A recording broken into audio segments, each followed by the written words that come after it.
22, 25,000 feet. There's a heck of a lot of sky, and you're constantly looking around, not only to protect the bombers, but to protect yourself. We loved to see them escort, because we knew when they were around, we were not likely to get any fighter attacks, or if we did, they would be chased off in a hurry. But we thought the fighter escort that took us all the way to Berlin and back, that was really something great. O trabalho na escolta podia ser solitário, com contato mínimo pelo rádio para quebrar o isolamento. You didn't hear swishing or anything like that of wind going by. All you heard was the noise of this powerful Rolls-Royce Merlin engine in front of you. And you hoped you heard that noise through the entire flight. O piloto alternava constantemente entre os 5 tanques de combustível do Mustang, esvaziando os tanques externos primeiro. Eles seriam descartados antes da ação. As missões de escolta podiam durar mais de 6 horas. E o cansaço sempre era um problema. You were the only person in the plane, of course. You were the pilot, you were the navigator, and you were the gunner. When I got up high there, like 22, 23,000 feet, and I might not have, no one else was around, I had this terrible lonesome feeling with the earth way down there. When you get up at altitude, it's 50 degrees below 0 centigrade outside that plane. And when you have 1/8 of an inch aluminum between you, it doesn't insulate you, it conducts the cold into the cockpit, so it is cold. Amortecido pelo frio, cego pelo sol e ensurdecido pelo estrondo do motor, os sentidos ficavam confusos e era fácil para o piloto perder a concentração. I think more than the fatigue, and I have to be candid about it, was the boredom. The actual boredom of flying a long-range escort mission and not getting any action at all. Because you'd often wonder, what am I doing out here, you know? Why don't these fellows come up? Why don't we get a little excitement going?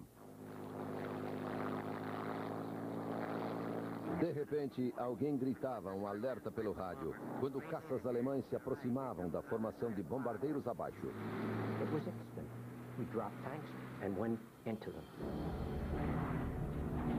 We were supposed to defend the bombers. That was our responsibility.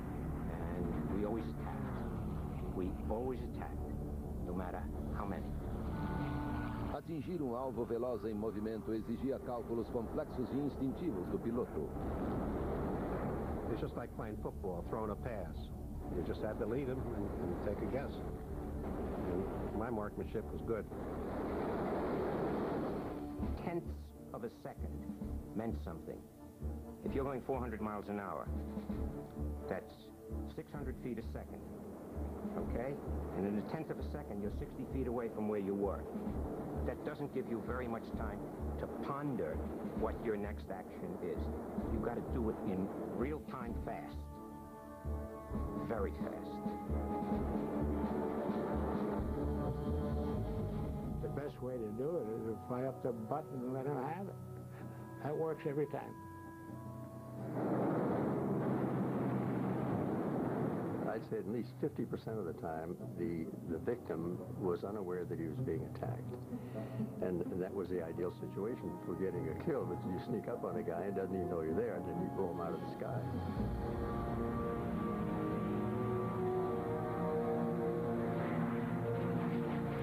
We flew right under a flight of 109s. My wingman, Bert Stiles, was yelling, 109s, let's get out of here. And I just said, don't panic, Bert. He was fairly new. Don't panic.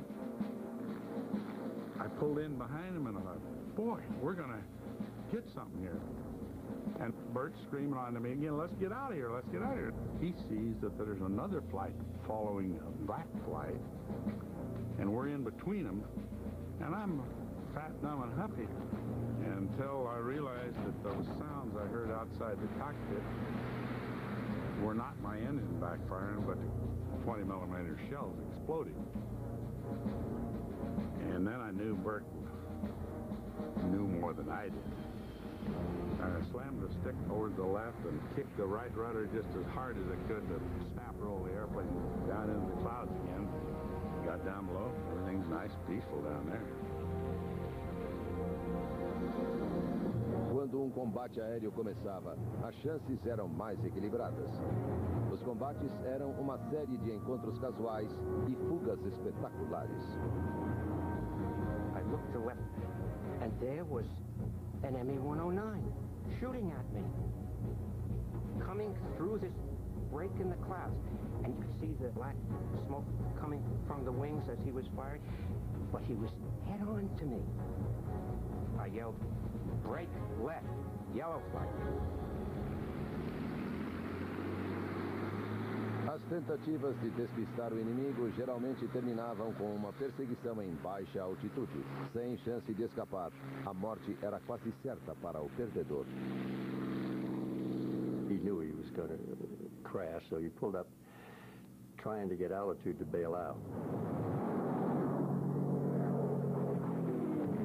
And he didn't quite make it. The parachute didn't quite open, and of course I saw him hit the ground.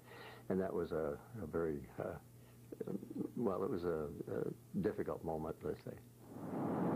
Then you realize those people are just like I am. You know, he's a fighter pilot, and I was too. All this happens in a matter of seconds.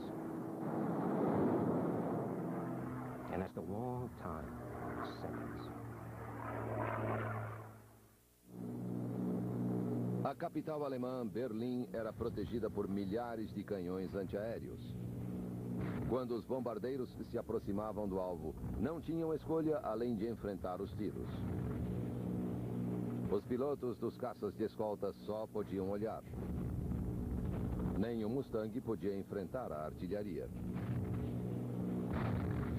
When you were on a bomb run, you knew that bombardier, his bomb sight, was controlling the airplane, and you knew that he wasn't going to take any evasive action. No way he could. And so you were sort of a sitting duck.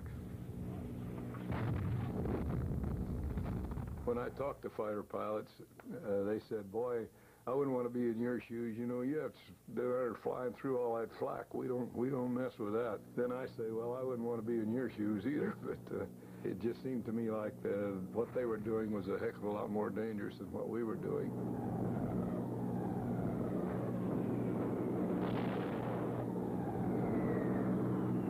Depois que os bombardeiros liberavam sua carga fatal e limpavam o espaço aéreo inimigo, os caças podiam usar a munição restante em alvos de oportunidade.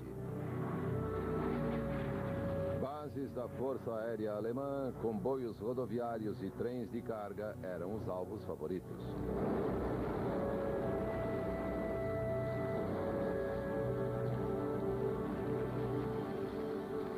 We were authorized to go down on the deck.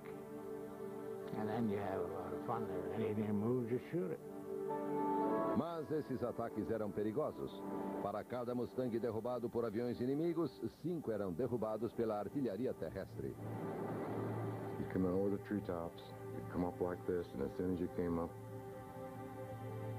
tracer bullets, all these red golf balls would be coming at you. My mind flipped back to when I was a little kid sitting in the dentist chair. I thought, it's not going to hurt long. And that's what I thought every time that I was in a situation like that. It won't hurt long.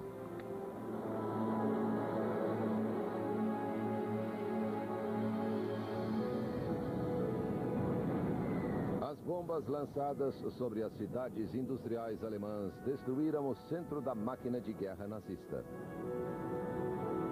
We knew that we were causing a lot of devastation down there. And it bothered me a little sometimes, the fact that we sometimes dropped through an overcast, so we weren't hitting a military target, we were just hitting the city. And I rather imagined sometimes that my bombs might be killing somebody that I'd rather not kill. As unidades de caça alemãs que chegaram a dominar a guerra aérea estavam ficando sem peças sobressalentes, combustível, aeronaves adequadas e pilotos treinados.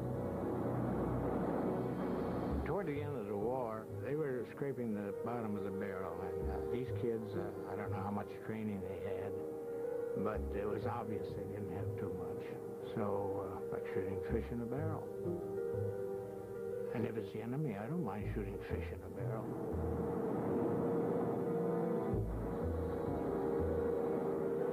Em 14 de janeiro de 1945, os Mustangs derrubaram 161 aviões inimigos.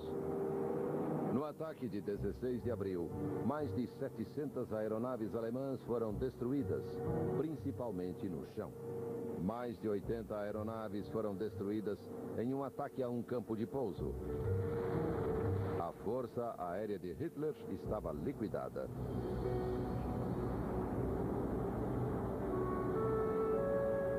I didn't dislike the Germans. I hated the son of a bitches. So that took care of a lot of my problems, because if I thought I could get one, I'd do a certain number. If I figured I could get 1,000, I'd have done a hell of a lot more.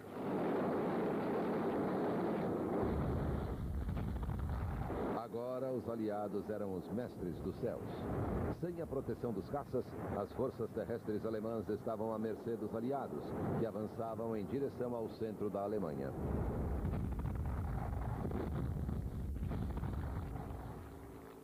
Hermann Göring, chefe da Força Aérea de Hitler, conhecia o papel do Mustang em sua derrota.